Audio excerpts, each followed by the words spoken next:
Just popped out of the engine room.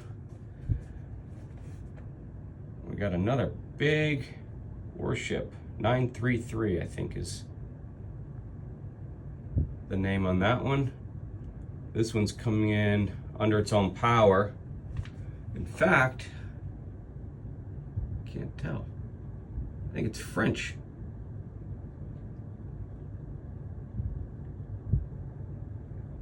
Can't tell what the flag is on it, but it looks like they're flying a French flag right off of the mast right there, and the way the wind's blowing, I can't tell what the F flag is, but the big warship with a big gun on the front, kind of cool.